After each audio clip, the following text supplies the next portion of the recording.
જૂનાગઢના માંગરોળ ખાતે માંગરોળ પોલીસ વિભાગ અને વહીવટી તંત્ર દ્વારા ભવ્ય તિરંગા યાત્રા યોજાઈ। આઝાદીના 78મા સ્વતંત્ર પર્વની ઉજવણી અંતર્ગત સમગ્ર રાજ્યભરમાં ખૂબ જ ઉત્સાહભેર તિરંગા યાત્રા સહિત કાર્યક્રમનું આયોજન કરવામાં આવ્યું છે, જે અન્વયે માંગરોળ સ્વતંત્ર દિવસના 2 દિવસીય પૂર્વે જૂનાગઢ જિલ્લા પોલીસ અધિક્ષક હર્ષદ મહેતાની ખાસ ઉપસ્થિતિમાં પોલીસ વિભાગ અને વહીવટી તંત્ર દ્વારા શહેરીજનો સાથે વિશાળ તિરંગા યાત્રા કાઢવામાં આવી। પ્રથમ ચોપાટી પાસે શહીદ સ્મારકે પુષ્પાંજલિ અર્પણ કરી ભારત માતા કી જય, વંદે માતરમના ગગનભેદી નારાઓ સાથે આ તિરંગા યાત્રા બંદરના લાઇટ હાઉસ થઈ નવી જેટીએ રાષ્ટ્રીય ગાન સાથે પૂર્ણ કરાતા તમામ લોકોએ દેશભક્તિના રંગમાં રંગાયા હતા। આ તિરંગા યાત્રામાં જિલ્લા પોલીસ અધિક્ષક હર્ષદ મહેતા, ડેપ્યુટી કલેક્ટર ગરચર સાહેબ, મામલતદાર પરમાર સાહેબ, ધારાસભ્ય ભગવાનજીભાઈ કરખઠિયા, ડીવાયએસપી ડીવી કોડિયાતર તેમજ જૂનાગઢ માંગરોળ પોલીસ વિભાગના અધિકારીઓ, ખારવા સમાજ આગેવાન ધનસુખભાઈ ગોશિયા, વેલજીભાઈ મશાણી ધાંચી, મુસ્લિમ સમાજના આગેવાન મોહમ્મદ હુસેન ઝાલા સહિત રાજકીય, સામાજિક, હિન્દુ મુસ્લિમ સમાજના અગ્રણીઓ સાથે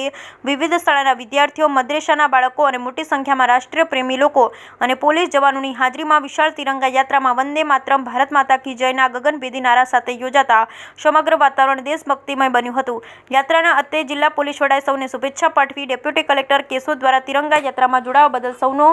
જનતાનો આભાર વ્યક્ત કર્યો। Bureau report Vinubhai Meshvaniya, Mangrol. આજે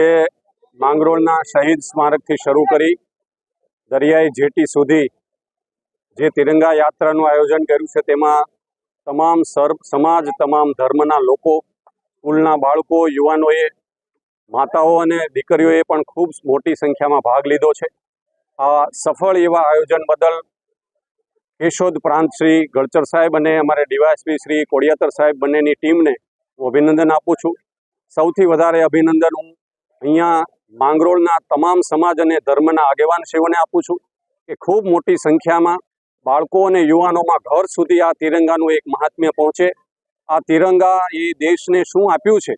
આઝાદીમાં કેવી રીતે એ આપણા જે શહીદો છે એમણે આ તિરંગાના એક માધ્યમથી એકતા અને અખંડિતતા જાળવી રાખી છે,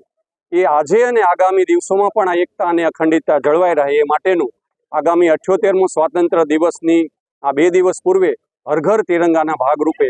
માંગરોળમાં આજે યોજાયેલ ખૂબ જ મોટી સંખ્યામાં આ હર ઘર તિરંગા યાત્રાને ખૂબ સફળતાપૂર્વક પાર પાડવા માટે હું અહીંયા માંગરોળની જાહેર જનતાને અને એમના આગેવાનોને ખૂબ ખૂબ અભિનંદન આપું છું।